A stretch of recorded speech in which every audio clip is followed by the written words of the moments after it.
whether they're food animals or whether they're seen as pets or working animals and those kind of thing. And I also was quite interested in the use of language. I'll have an article in the next issue of The Vegan that kind of touches on this. So this idea that, you know, when we're talking about humans being unacceptably behaved, we tend to use pejorative terms that are animal in nature, like talking about somebody being pig-headed or you know, a dirty animal, that kind of thing. The mass nouns thing I mentioned there was just about that, the plural, by pluralizing some of the animals like fish or turkey, that we take away from the individuality of each non-human as an individual with an entitlement to life in the same way as individual humans. And that got me to the Peppa Pig paradox, which is the paper that's available on academia and all that. It was the Journal for Critical Animal Studies, because a lot of the research was about different animals. You know, maybe we have so-called pet animals, but then we also have food animals, but sometimes they're one and the same species. And this was quite interesting to me, particularly with a young child in tow at the time. So that's really where this all came from, which prompted me to find out about what it's like to be a little vegan and so on, and brings me to this research essentially.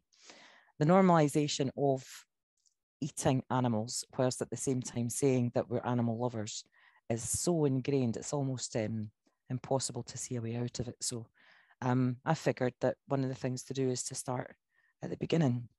This is what prompted it, going to these shows with my daughter. And I don't know if anyone has been to Peppa Pig World. I feel very sorry for you if you've had to endure that. However, you know, this is how popular this character is. And yet this is the kind of things that you can buy, including at Peppa Pig World itself, pepperoni pizza, which just seems a little bit bizarre. So this contradiction goes on. And part of the difficulty, and I'm sorry, that's gone over the writing.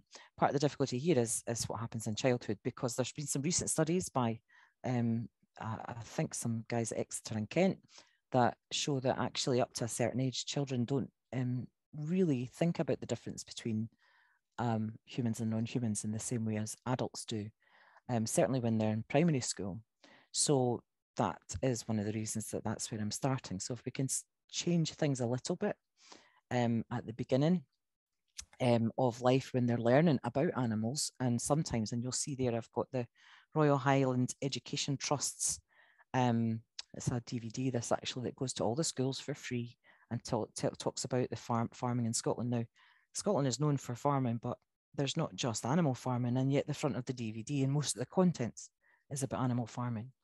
So what I was looking to do was say, okay, what are they being told then? Not just in terms of the normative kind of ideologies, the dominant ideology from parents and caregivers and whatnot, but what about at school? Because this is where we're supposed to be educated, right? So my sample size, well, my overall people to sample from is quite significant. So there's nearly 400,000 primary school students, pupils in Scotland. Clearly, most of them are not vegan, and I'm working with a Vegan Inclusive Education to get some data from them. But here's all the different things that they are subject to within school, and school books being a minority, a minute part of that. But you'll see there's a list there. I'm not going to read them all out, or we'll be here all day. And I think I've only got maybe 10 minutes or so. But you'll see that there's a lot of different experiences that they have. Some books are accessed through local libraries, but some are just the reading sets that are provided by the school for homework books and things like that. So my argument is that there's a hidden curriculum in education in the same way as people talk about the hidden curriculum in terms of sex or gender, in terms of social class, that there's a speciesist hidden curriculum that we have to challenge because of how non-human animals are presented, represented and misrepresented throughout the education system. So I'm sorry that's cut off there in my picture of the library. So what happens is vegan children are often excluded, not on purpose necessarily, but they're excluded from feeling a sense of belonging. And I thought that probably extends out further. So my first, while I'm still waiting on permission to, I mean, the headmaster has given me the permission to be in the school and look at school books, but in the meantime, I was looking at library books. that exist. So these are curated choices in the same way as the school choose the books for the children. Sometimes it's a case of what's the cheapest set or whatever, but ultimately adults are making choices on behalf of children in order to provide them with knowledge, right? That's what libraries are for, full of books and other things as well, obviously. But so this is a photo of the library that I spend an hour and a half in every Monday night while my daughter's at drama club. And it's quite a small library, serves 5,000 odd local people, and not just in a place called Blackburn, but in the surrounding areas. And I now know there are, well, in October anyway, there are 1,972 books for children to choose from. And the different categories are there. And you can see behind the little train, which is a little seat as well, there's little boxes on the floor with like board books and kind of really young, very young children's books. So they're categorized in green in the pie chart there. A decent proportion of them. Not too far behind that are first readers. There weren't so many of those. And some of those were CD books that you can read along with while you're listening to it. Junior fiction was by far the largest category, followed closely by junior non-fiction. So quite a lot of different books provided for kids. What was particularly interesting, I took a 10% sample because I did really fancy reading 1,972 books. So I read 200, which was more than enough, frankly. And I was looking at how many of those books represented or had as their main character, or in the title with the main character, non-human animals. So as you'll see there, the sample size gets me to roughly 200. The more factual the book, and the older the child that it's designed for, the less likely it is that they have non-human animal characters as the main character. Now, for junior non-fiction, I found that quite difficult because that only ended up being 1.7%, actually, which is tiny. So I had another look back at those shelves because I did notice a lot, but they tended to be, in the end, it was actually 14% when I looked at them in a bit more detail for that category. But most of them were dinosaurs and, you know, the bugs in your garden and those kinds of things. There was very little. In fact, I think there was only 2 books out of that 14.7% of that category that were about animals that we would be considered in our society anyway to be food animals. Most of them were pets. The vast majority of the 83 were about dinosaurs and insects, as I say. So that is quite interesting. So already the majority of young children's books anyway, which is no massive surprise in terms of fiction, primary school age children and younger, are animal based. And for the most part, I was looking to see how anthropomorphized these animals were, because often, as with Peppa Pig and all the other cartoons, and I did a study about children's television that was published last year, I think, I forget now, which again was looking at all these things being represented in a particular way to appeal to children, but also the fact that they humanize these animals in order for children to find it more easy to relate. So I've defined their anthropomorphism, though I'm sure most people here will have a general idea, and it's very basic in that the humanizing of animals in order to make them more accessible, and also speciesism, which is, according to Joan Donayer, the failure to accord any non-human being equal consideration and respect. Now, why is it, though, that these animals are anthropomorphized? And a lot of the theory about this comes back to the varieties and different backgrounds of children in terms of social class, but predominantly in terms of appearance, means that it can be quite difficult for children to see themselves in characters. There's a lot of work by anti-racist and anti-colonial campaigners to look at the fact that in the UK, certainly, the majority of children's books are represented with white children, which means that brown and black children find it difficult to relate to them. So the argument goes then that if it's an animal, then children then don't have to worry about whether or not they are going to connect directly to them. They're just feeling that sense of connection that children do to non-humans. However, A quote here from Simons: however benevolent the intention of anthropomorphic narrative, the result is always entirely to obliterate the non-human experience and replace it entirely by the human experience. Anthropomorphism and anthropocentrism become inevitably connected in a speciesist equation. So this is really the connect that I've seen and been able to evidence and I hope to discuss a little bit more, in that whether or not it's intended, speciesism is alive and well anytime you find anthropomorphic representation of non-humans.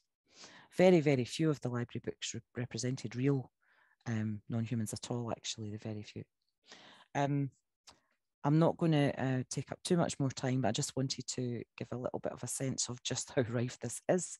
And you'll see from the graphic there that the vast majority, almost 75% of the animals in these books were anthropomorphized in some way.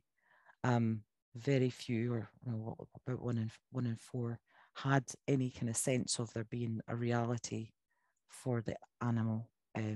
Some about polar bears and some other wildlife, nothing at all to do with animals that we could farm for food, and mostly the wildlife category. Some of the characters were in more than one category, so I subcategorized them again in terms of food, whether it was zoo animals, circus animals, all these different categories that we have. And you'll see there on the right, that's Hungry Roscoe. He wanted to break into the zoo, which was interesting, because he thought, oh, they're all doing all right in there, they get lots of food. But what's really interesting is by accident, but nonetheless he does it, as he sets all the animals free from the zoo while he's in raiding the food stores. So I thought that was kind of funny. The next phase of the studies and my PhD is going to be looking at the books that are actually within the schools that the children, like I say, get for homework. And I expect, at least from anecdotally from all the books I know that my daughter and other children in her school have received, that we're going to find a lot more non-human animal characters, because again, that seems to be the way to get children to be interested. But I expect there to be more direct speciesism. So, for example, more books about the farm, down on the farm, and chickens and ducks and cows and pigs all talking to each other as if they're very happy. What has happened recently, though, is I've been involved with the Vegan Society's Education Network, and we've produced a guide for educators that's available online for free, or you can get physical copies. So if anyone of you have children in, anybody in education, it's not just for children, it's for all learners or educators, as the guide is available now to explain just how indirect speciesism might be alive and well in the school without maybe people being aware of it and try and change things. So that's the next phase of it. There are plenty of books. Here are just a few that are vegan friendly that could be put in the libraries or the classrooms for children to see, not necessarily vegan in nature in terms of being about vegans, though some of them are, but there's plenty there with a really great message.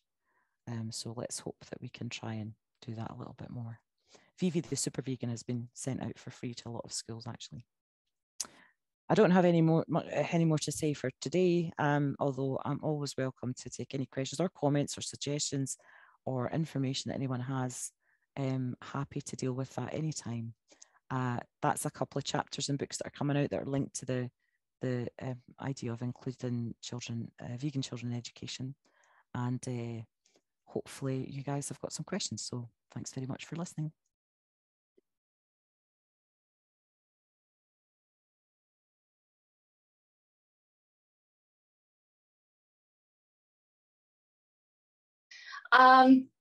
All right, well, thank you so much, everyone. Yeah, my name is Riley. I just started my master's in animal welfare, behavior ethics, and law at the University of Winchester. Before I give my presentation today, I would like to thank the University of Exeter's Anthrozoology Symbiotic Ethics Working Group for hosting this wonderful event, and also recognize the hard work and effort of the conference organizers for making this event possible. I would also like to acknowledge that the land on which I reside is of the traditional territory of the Three Fires Confederacy of the First Nations, comprised of the Ojibwe, Ottawa, and Potawatomi peoples. I'm grateful to live, work, and learn in this area. So now I will begin with my presentation titled The Meat Paradox, Uncovering the Psychology Behind Meat Eaters and Vegetarians. So one of my first introductions to anthrozoology was Hal Herzog's 2010 book titled Some We Love, Some We Hate, and Some We Eat, Why It's So Hard to Think Straight About Animals. For anyone who's interested in the ethics of our relationship between humans and non-human animals, who hasn't had the opportunity to read this book, I'm sorry to tell you, but you've been missing out. From my initial read of this book, I became obsessed with trying to understand why we think about and categorize animals the way that we do. So because I'm a vegan with research interest in animal ethics, particularly concerning animals used in agricultural production, designating animals who are farmed as food animals always fascinated me. So when I began this passion project of mine, I wanted to tackle how this initial question complemented both aspects of human animal studies and of social psychology. So for one thing, eating is inherently a social activity. Humans are deeply social creatures. We want bonding activities that strengthen social cohesion, and few activities are so universal as eating.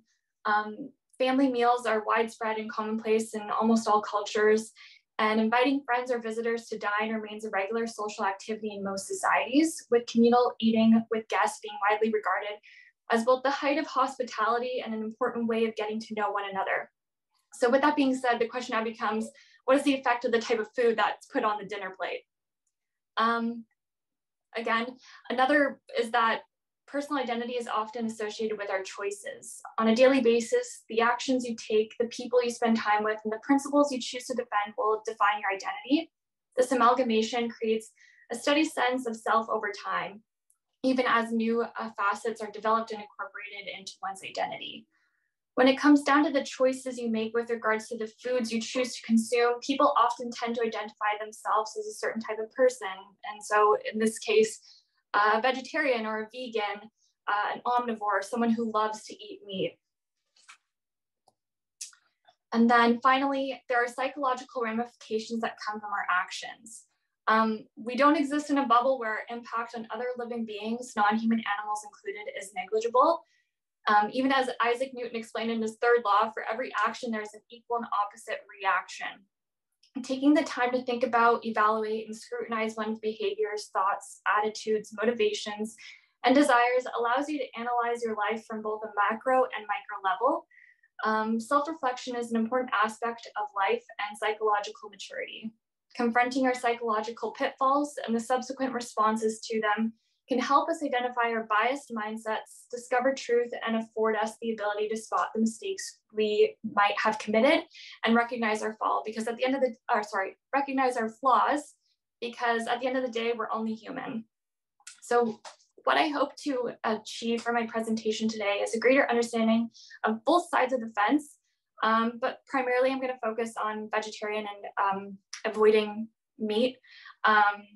Just because it's of a minority in our culture, and how choosing to eat meat or avoiding it can impact our social interactions with one another, but also with our relationships with non-human animals as well. So as Lynda kind of briefly mentioned and touched upon, the meat paradox. So this is the central premise of my topic. And so the average American consumes approximately 120 kilograms or 264 pounds of meat annually, which is only guaranteed through the slaughter of about 10 billion land animals. So just by hearing that number, one may assume that our society's appetite for meat consumption is fueled by our apathy towards animals, well, at least farm animals. Nevertheless, it is arguably the furthest from the truth. Most people find animal suffering emotionally disturbing and morally repugnant. According to a Gallup poll, 1/3 of Americans believe that animals warrant the exact same rights as people to be free from harm and exploitation. But as our meat consumption grows, it is juxtaposed with the prominence of pets and also the legal rights that we afford to other non-human animals.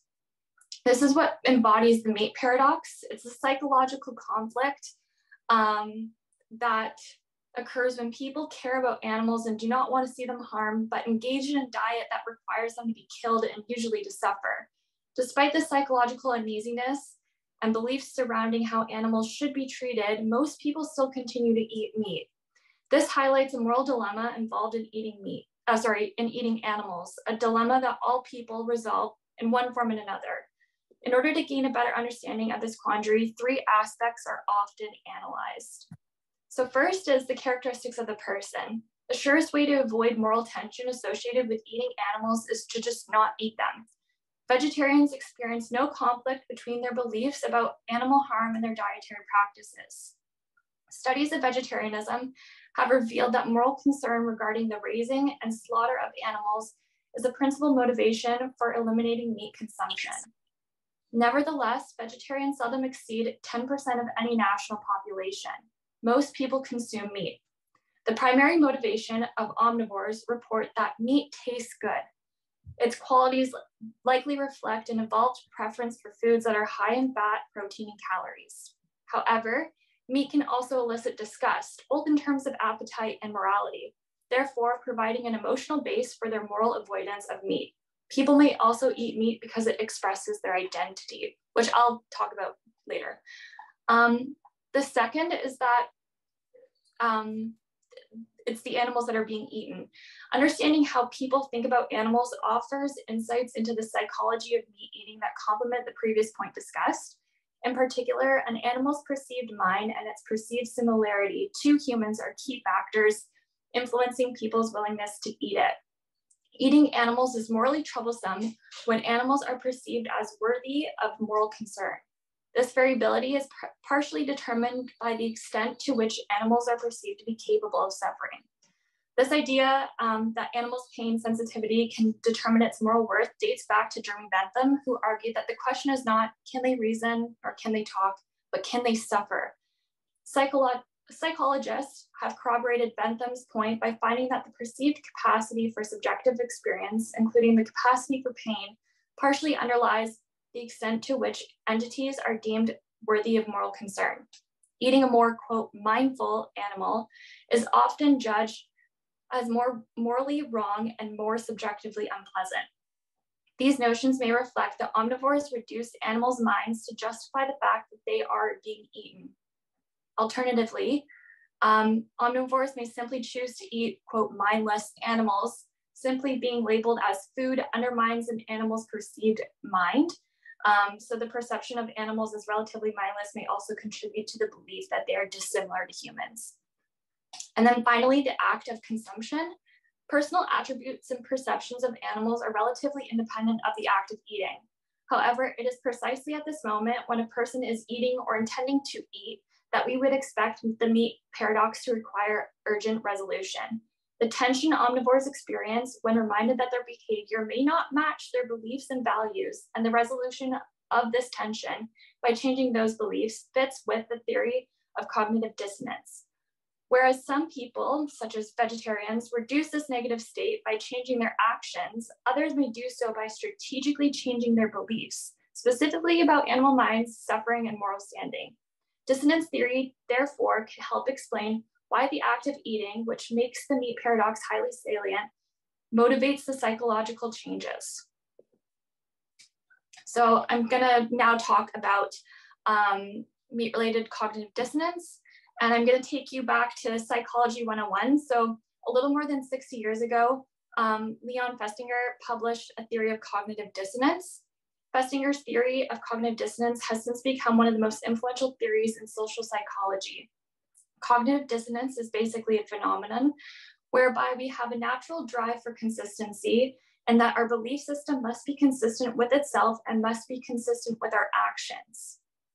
Festinger's original premise was that humans prefer to live in a stable world in which our beliefs are consistent with one another and our actions align with beliefs. So when you fall out of that perfect harmony and either think or act in opposition to your belief system, tension builds and you become distressed. This distress is called dissonance. Our values and beliefs should determine our actions, not the other way around, right? But if we accept that our beliefs or values can influence our actions and that our actions can influence our beliefs or values, that helps explain a lot of the common human tendencies, like our tendency to rationalize or justify behavior, or the way our beliefs and values change as we navigate different situations in life, and that a common pitfall is hypocrisy. It's a universal feeling that all humans have to deal with.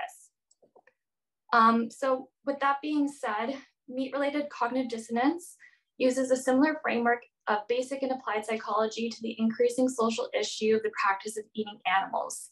This allows us to dive deeper into understanding the belief behavior inconsistency found within the meat paradox. So first, an inconsistency arrives. It generates an aversive arousal, i.e. the cognitive dissonance state, and then this will motivate inconsistency reduction strategies.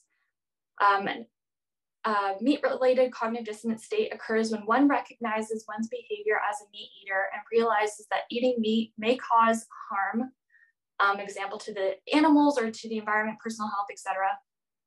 And so studies related to MRCD do not seek to advance dissonance theory per se, but rather offers a rich exposition of dissonance reduction as related to meat consumption. Eating meat is a ritualized, ingrained habit, often accompanied by little to no conscious reflection. Without salient triggers, decreased cognitive dissonance accompanies chronic meat eating. So 3 such triggers include being reminded of meat production, being exposed to information about the welfare of animals who are farmed, and connecting these animals to meat served on a plate. So I'm going to go over some guilt-reducing mechanisms that are used to prevent MRCD. So the first is avoidance. Because MRCD produces an unpleasant emotional state, meat eaters are motivated to avoid enduring it by refraining from acknowledging animal welfare, environmental, or health concerns with meat consumption. Willful ignorance is basically the concept of out of sight, out of mind. Given these socially ingrained protections, it's not surprising that individuals know so little about the treatment of animals eaten as meat. And then finally, disassociation. Individuals can also prevent MRCD by pretending that no animal is involved during the meat consumption. This disconnect is accomplished by disassociating the animal from the food product. And so basically the language that we use, such as referring to like cows as hamburgers or pigs as bacon, little things like that help trick your mind into thinking that you're maybe not eating an animal, that you can see their face or whatever, right? And so furthermore, mechanisms to reduce ongoing MRCD are kind of categorized into 2 frameworks: indirect cognitive change and direct cognitive change. I'm going to go over the first, being indirect. So perceived behavioral change, dissonance may be reduced by convincing oneself and others that one does not consume a large amount of meat, thus minimizing the perceived moral troubles of one's eating behavior. Self-definition as humane meat eater. One may proclaim that even if one eats meat that comes from animals, the meat that one does eat does not come from animals who were harmed because it was, quote, humanely produced. But at the end of the day, an animal is still being killed. Do-gooder derogation. Through upward social comparison, individuals can feel threatened by those they perceive as taking moral positions that they themselves are unwilling to adopt. Third-party blame.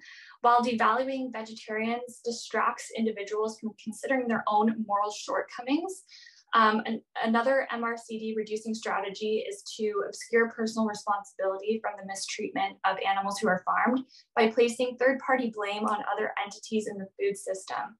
Consumers generally claim that they are powerless to improve animal welfare standards, even though they're the ones that are buying the products.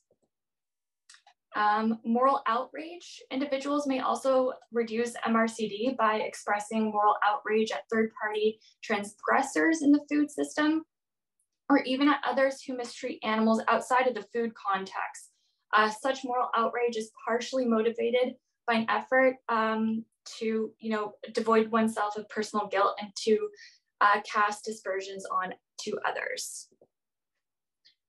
With regard to direct cognitive change, animal-based reduction is basically, again, the denial of animal mind and dichotomization. So one common means of reducing MRCD is to deny the animal mind. That is to claim that animals that are farmed do not think, feel, and suffer in the same way that humans do. And then meat-based reduction is basically meat as natural, normal, nice, and it's necessary. Some dissonance reduction strategies focus on the meat itself with or without recognizing the animals involved. They direct attention to meat consumption rather than meat production. So now I'm gonna move on to managing vegetarianism. And just for the sake of like consistency, I want to also include that I'm trying to also express like veganism, pescatarian, other non-meat diets.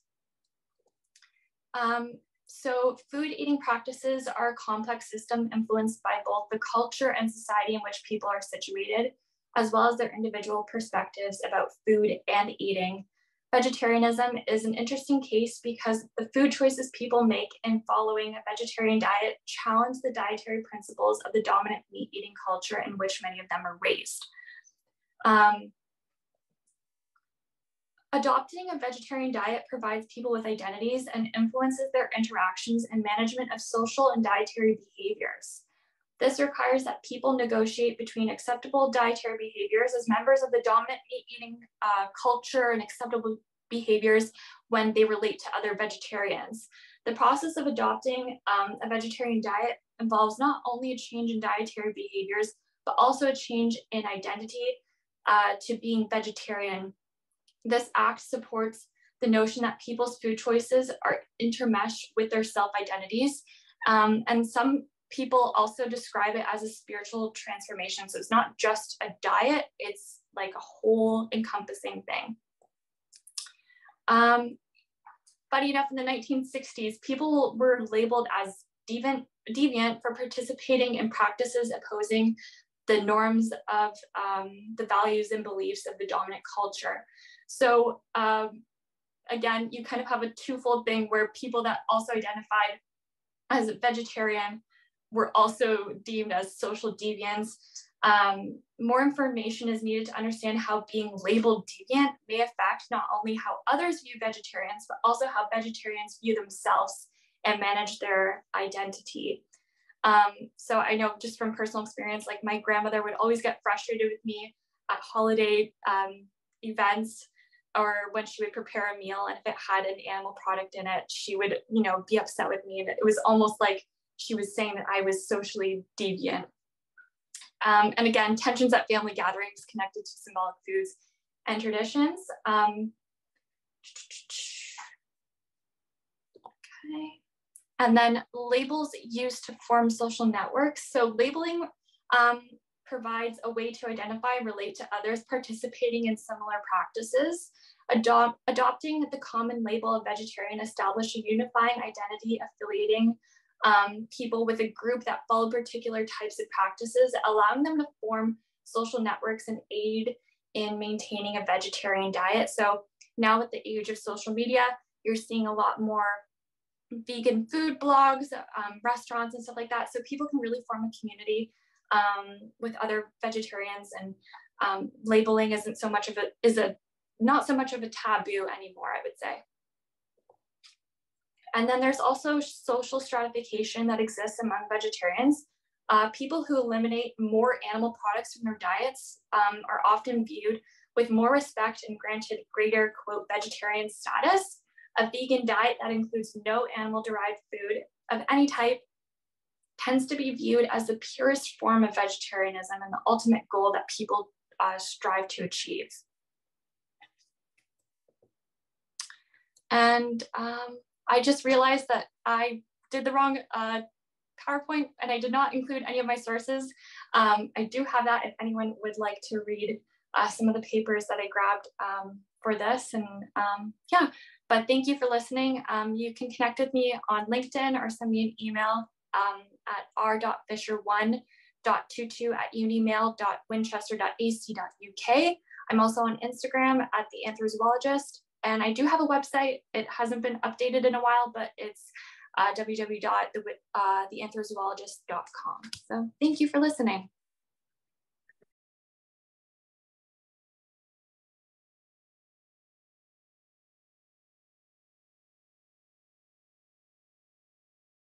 Good morning, everyone. I'm in California where the sun is just coming up.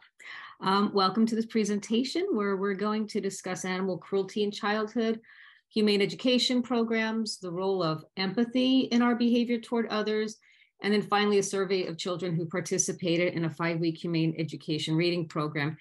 And, you know, when we think of children who harm animals, I think our minds often go straight to, you know, future serial killers, like really egregious acts. And while that's certainly the case, there are those, but it's really quite commonplace, just a part of growing up and kind of, you know, I hate to say it, but boys will be boys. That's kind of overlooked. And it's more, you know, just bullying and just, you know, things that we would tell them not to do to other children, but it's kind of, so it's done to animals. So there's that too, but that doesn't make it okay just because it's not as egregious. So with that in mind, humane education programs, which I'll just refer to as HEPs here, aimed at children and adolescents have traditionally focused on nurturing empathy for and the ethical care of animals.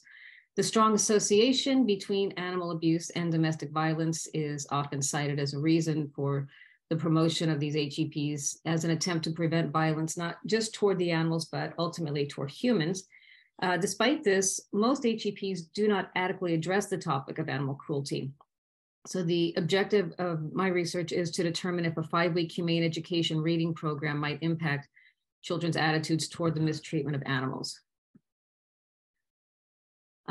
So several factors arise in discussion of animal cruelty, but gender, specifically being male, is definitely the greatest constant.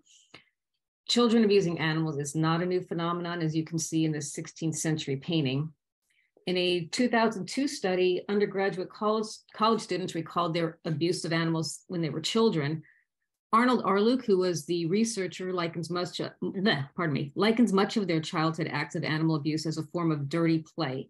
That's what he called it, in which juveniles experiment with making moral choices amongst peers, where they may engage in deviant behaviors in social situations where, quote unquote, proper behavior is flouted. He characterizes such play amongst peers as normalized violence, which often actually includes bystanders as participants, where the onlooker is using various protective devices, either societal or personal, to obscure or justify the suffering.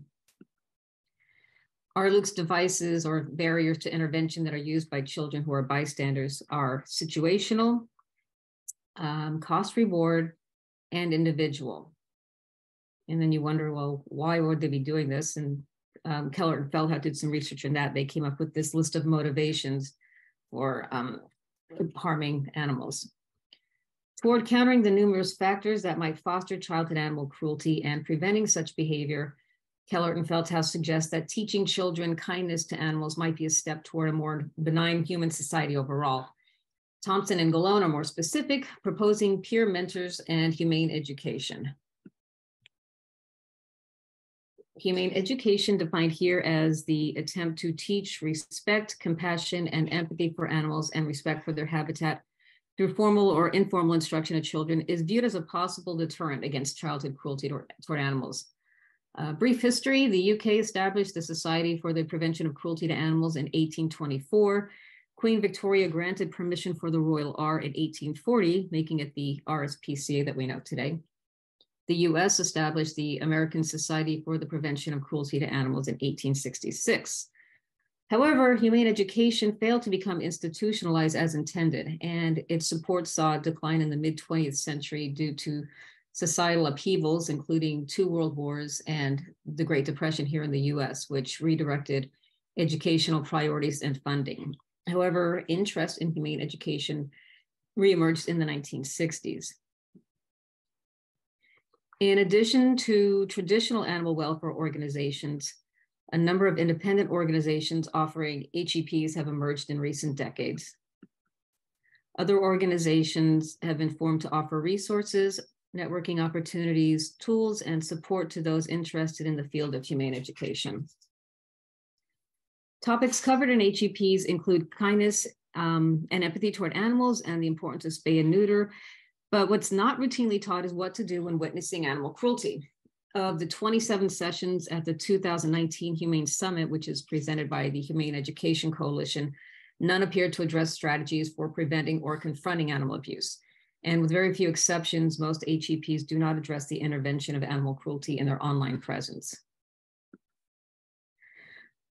Currently, the majority of students exposed to humane education receive only one intervention per year. So that's, like with the SPCA, having kids come in for like one day a year to talk about, whatever they talk about, or sometimes going into a classroom environment. But again, it's just maybe once a year on the average.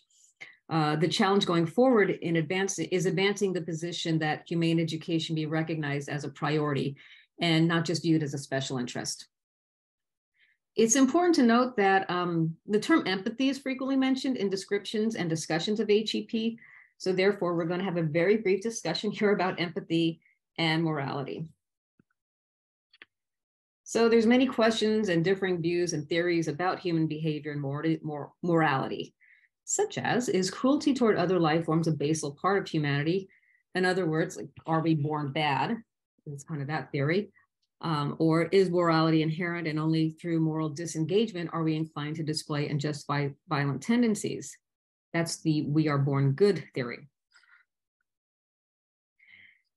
There's also several definitions of empathy. One of the briefer ones is, in 15 minutes, I'm going with that one, the act of coming to experience the world as you think someone else does. A lot of other definitions use language that implies that empathy is exclusive to humans, but primatologist Franz de Waal has observed rhesus monkeys console another who is screaming in pain as if they were as distraught as the victim. And de Waal also devotes an entire chapter to empathy and sympathy in other species in his 2018 book, Mama's Last Hug. Also, experiments on children as young as 15 months indicate that we're born with a fairness instinct, which is similar to what de Waal identified as pre-concern. And despite having moralizing impulses, humans are at their most physically violent at about age 2. So you can see there's a lot of things that kind of support we're good, we're bad, we're good, we're bad out there. So going back to empathy, there's a question of whether or not it can be taught, and more importantly, can it be learned? So the purpose of this research was to measure the impact of a humane education reading program on children's views of witnessing the mistreatment of animals. On the first of 5 weekly, oh God, my dog's gonna start barking. On the first of 5 weekly interventions where a volunteer would read to the classroom from a pre-selected picture book that emphasizes positive relationships with animals, a questionnaire was administered prior to the reading. After the 5th and final intervention, the same questionnaire was again administered. The participants were 72 students, ages 9 to 10 years. 49 were test subjects, 23 were in the control group. This age group is ideal as previous research has indicated that humane education may yield the most promising results with older primary school children. This took place in a high poverty public school in Sacramento, California in the US. And 2 factors making this study somewhat uncommon is 1, the focus is specifically on the topic of animals being mistreated. And 2, the respondents were children, and oftentimes the studies are adults recalling their childhood cruel tendencies. 2 variables considered in the analysis were gender and whether or not the child had a pet at home. 9 statements were created to measure across 3 categories regarding witnessing animal mistreatment: the child's thoughts, feelings, and behaviors. An additional 4 statements, which were drawn from the Children's Treatment of Animals Questionnaire, or CTAC, were interspersed between those created for this study. And I did this to diffuse the tone of the questionnaire from otherwise focusing entirely upon animals being mistreated, which might result in negative emotions being associated with participation in the research. Responses to the CTAC statements are not factored in the weighing of the results. The statements were presented on a 5-point Likert scale with response options ranging from strongly agree to strongly disagree. However, in the analysis of results, due to the low number of participants, in order to provide a more clear presentation of outcomes, I combined the strongly agree and agree totals into a single agree category. Likewise, strongly disagree and disagree responses were also combined. Emojis were associated with each response to make the questionnaire more visually engaging to children. Here's Buddy. He is the star of Buddy Unchained, one of the books featured in the program. Because of the age of the participants, statements on the questionnaire were crafted not to be distressing or trigger any upsetting memories. The terms cruelty and abuse never appear on the questionnaire, as they're not descriptive of a specific activity. Instead, 3 specific types of unkind behavior in age-sensitive language were used, which were scaring, teasing, and bullying an animal. And of course, all questionnaires were anonymized. So here's a comparison of pre and post-program survey results. The cells in pink indicate a change in a positive direction, so indicating possibly an increase in empathy. Cells in blue indicate a decrease in empathy, and yellow indicates no change. Overall, the test group subjects' results show increased empathy in 7 of the 9 questions. In the categories thoughts and behaviors, overall results indicated increased empathy for animals. In the feelings category, when you average out the results, there was no change in empathy. In reviewing results by gender, girls demonstrated an increase on 5 of the statements. 1 was unchanged, 3 were decreased. Boys, empathy increase on 8 of the 9 statements, 1 unchanged. Boys' pre-treatment scores were lower than those of the girls on 7 of the 9 questions. Boys also demonstrated greater intensity in their increased empathetic response. And one explanation might be that males typically demonstrate less empathy than females. In other words, the girls entered the program already inclined to be more empathetic toward animals. For boys, the 2 statements which saw the greatest increase in empathy both involved witnessing a friend scaring an animal. As boys are more likely to be perpetrators of and witness animal abuse, this suggests that these scenarios might be more rooted in reality and thus less abstract than they might have been for the girls. The question pertaining to deliberately frightening an animal, it's okay to scare an animal as long as you're only playing, is the only statement where boys showed no change in empathy. And it's possible that the disclaimer, you're only playing, might have made that described behavior seem less unacceptable. So those with a pet, moving on to having a pet as a variable, those with a pet indicated increased empathy on 6 of the 9 statements, 2 saw no change, 1 was decreased. Those without a pet indicated increased empathy on 3 statements, 2 no change, and 4 were decreased. So when we look at these 2 variables together, the outcomes for comparisons between genders and whether or not respondents had a pet in the home rendered the most striking results. Girls with pets had a moderate increase in empathy, while girls without pets had a notable decrease. Boys with and without pets had a dramatic, almost identical increase in empathy. So I had some shortcomings with my research that we learned. The use of emojis that depict actual emotions, such as happy or displeased in their faces, may have been confusing for the survey subjects, which was not anticipated. For example, the survey taker might indeed strongly agree that they would feel sad, but the emoji associated with strongly agree option is this big old happy face. And that might lead respondents to think that the response implies that they would feel happy for the animal when they might actually feel the way that the emoji, which corresponds with a disagree response, indicates. And one child did express confusion and sought clarification on the questionnaire regarding the meaning of the emojis in relation to the response options. So to remedy that, the use of like a thumbs up to indicate agreement or a thumbs down to indicate disagreement might be more accurate than the emojis. And also thumbs eliminate the emotional connotation that the faces imply. Some recommendations for future research on this topic would be a pilot study of the survey questionnaire design to verify whether or not the use of any emojis has unintended consequences. Regarding pet ownership, probing what species of pet would be desirable, as previous studies indicate those with dogs and cats were more attached to them than those who had other types of pets. A greater sample size to include students from a wider range of socioeconomic backgrounds might be useful.